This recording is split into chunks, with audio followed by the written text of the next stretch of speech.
les Pokéfans, aujourd'hui on se retrouve pour une nouvelle vidéo et je vous propose de changer un petit peu des ouvertures des cartes Pokémon.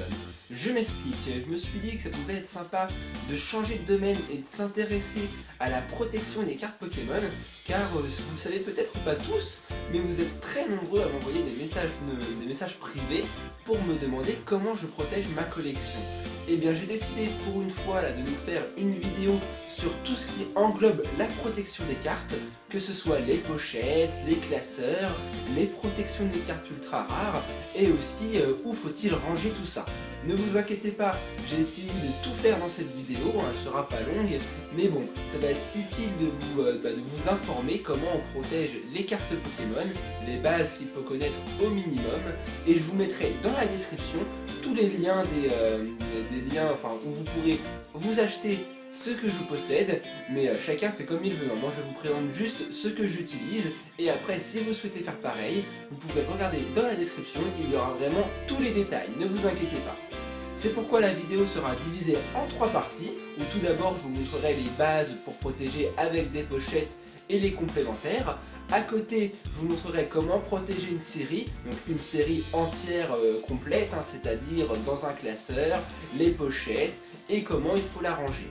Ensuite, je terminerai par vous montrer comment nous allons faire pour faire une vidéo. Donc ça, ce sera vraiment très courte, je vous montrerai les bases nécessaires pour faire une vidéo. Enfin, voilou, et je vous propose tout de suite d'aller commencer cette vidéo. Et me revoici pour nous lancer tout de suite dans la première partie avec la méthode pour protéger ces cartes Pokémon. Tout d'abord, je vous conseille d'avoir un endroit sec pour les ranger afin d'y prendre soin et de ne pas les laisser à la poussière. Évidemment, les laisser traîner dans la chambre, c'est pas trop la meilleure méthode pour en prendre soin, et je vous conseille de trouver un endroit pour bien les protéger, c'est le meilleur moyen. Là, par exemple, sur ma photo, vous pouvez voir que j'ai 4 tiroirs. Il me sert justement à ranger tout le matériel nécessaire, mes classeurs, mes pochettes, etc. Et nous allons le voir à travers la vidéo. Alors, tout d'abord, vous pouvez voir dans mon premier tiroir, là je vous montre un exemple, il y a un classeur, un de mes nombreux classeurs pour ranger les cartes Pokémon, car un me suffit pas. Et justement, on va y venir et je vais vous expliquer qu'est-ce qu'on a besoin pour protéger les cartes Pokémon. Alors, comme vous pouvez le voir sur la première photo, il y a là, je vous présente deux paquets de pochettes de protection, deux paquets de pochettes de protection pour les cartes Pokémon, car j'estime vraiment que c'est les meilleurs qu'il y a à l'heure actuelle sur le marché. Vous pouvez voir à droite qu'il y a par exemple un paquet de 50 pochettes de protection transparentes avec le petit logo Ultra Pro en bas de la pochette. C'est les meilleures pochettes, vous pouvez les reconnaître par en haut à droite où il y a écrit standard en rouge. C'est le format en fait des cartes Pokémon car il existe différentes tailles de pochettes. Il faut faire attention quand vous les achetez. Évidemment, il y a d'autres sortes de pochettes comme les pochettes oranges que vous avez à gauche, car il en existe de toutes les couleurs. Alors, soit vous êtes un peu comme moi et vous désirez mettre les cartes Pokémon à leur couleur. Dans ce cas-là, il faudra que vous achetiez toutes les pochettes de couleurs différentes, mais c'est peut-être pas forcément utile, c'est plus un plaisir. Ou sinon, vous décidez de choisir la même couleur ou alors les pochettes banales, les transparentes, pour ranger toutes vos cartes Pokémon. Ensuite, il vous faut bien entendu pour ranger ces cartes qui sont sous pochette, un classeur adapté pour ces pochettes. Alors, le meilleur classeur que je peux vous conseiller, c'est le classeur Ultra Pro, c'est un classeur fait pour cela. Et à l'intérieur d'y mettre des pochettes, des feuilles de classeur de protection, il en existe deux types. Il existe des pochettes de protection Silver et Platinum. J'ai testé les deux et je dois vous avouer franchement que les Platinum sont d'une bien meilleure qualité que les Silver. Ils protègent bien mieux les cartes et en plus les pochettes rentrent parfaitement bien et elles ne bougent absolument pas. Bien entendu, comme je vous l'ai dit en début de vidéo, vous pourrez trouver tous les liens de mes possessions et où je les ai achetés pour que vous puissiez faire de même et vous verrez qu'il n'y a que 5 € de différence entre un paquet de 100 feuilles Silver et 100 feuilles Platinum. Alors n'hésitez pas, franchement, prenez les Platinum si vous souhaitez vous mettre à ranger vos cartes dans des classeurs. Ensuite, il faut bien entendu ranger ces cartes, les ultra rares, pas dans des classeurs, mais les faire une double protection. C'est pour cela qu'il faut s'acheter des top loaders pour ranger les cartes vraiment ultra rares à l'intérieur. Alors, vous l'avez sûrement remarqué, mais il existe différents types de top loaders.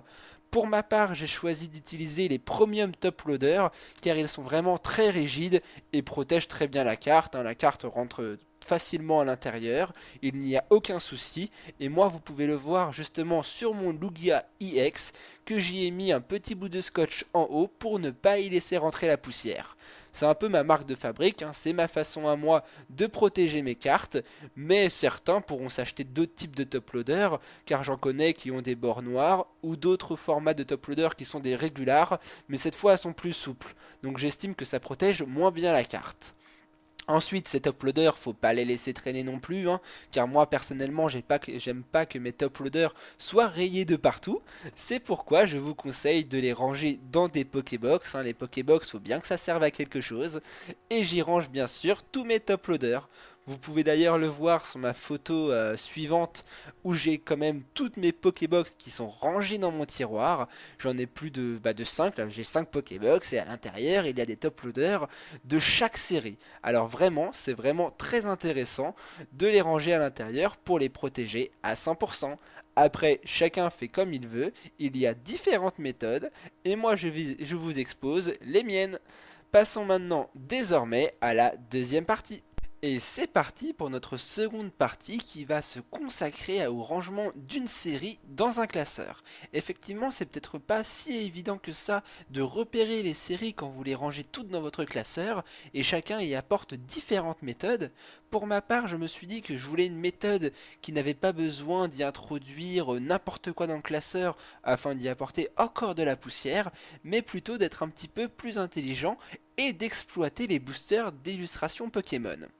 Alors c'est pourquoi vous pouvez le voir sur l'image ci-dessous que j'ai décidé de découper avec des ciseaux les illustrations principales des boosters et de me faire une page de garde à l'aide d'une feuille d'un classeur. C'est assez banal en réalité, vous prenez une feuille d'un classeur, avec les ciseaux vous découpez l'image principale et vous rentrez l'image de la série comme une carte à l'intérieur. Et bon, quand vous aurez ouvert 9 boosters, cela vous permettra d'avoir une page de garde complète.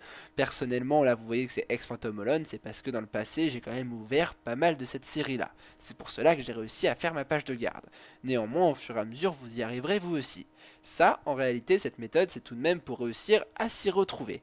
Après, c'est mon petit plus personnel. Maintenant, il faut savoir comment vous allez ranger les cartes de votre série à l'intérieur.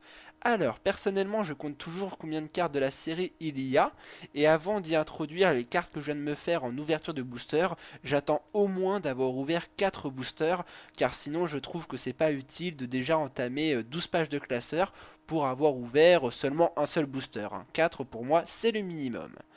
Ensuite, suivant la série que vous ouvrez, il est utile de mettre les holos et les reverse en pochette puis dans le classeur, car comme ça évite à l'holographisme de s'abîmer ou de rayer la carte. La pochette, c'est tout de même la protection principale et il faut y faire attention.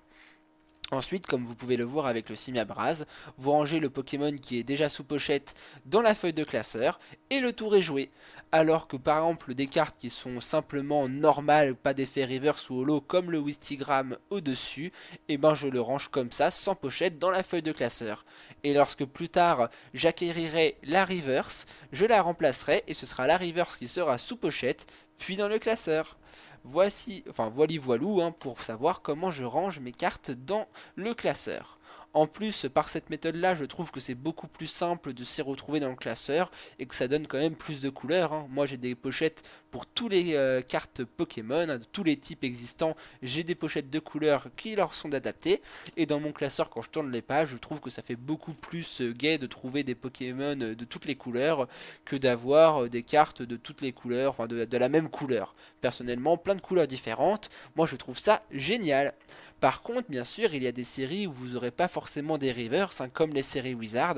C'est pourquoi, vu qu'il n'y a pas de reverse, dès que j'ai la carte, par exemple ici pour la série Neo Discovery, je la mets dans une pochette, puis je la range dans le classeur.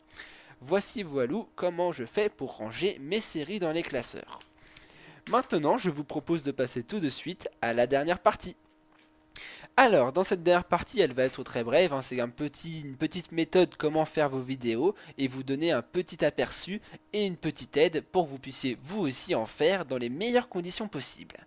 Alors, tout d'abord, je vous conseille d'acquérir un trépied ou de quoi poser votre appareil qui filme les vidéos. Personnellement, moi, c'est un iPhone, alors j'ai décidé d'acquérir un trépied spécialement pour les iPhones afin d'éviter de faire bouger ma caméra n'importe où, n'importe quand lorsque je filme mes vidéos. Comme ça, je la pose, je la cadre sur mon fond que je pose sur mon bureau et cela me permet de faire mes vidéos en toute simplicité sans pour autant y effectuer des petits mouvements qui dérangeraient la vidéo ou quoi que ce soit. Un bon trépied, c'est la meilleure des solutions.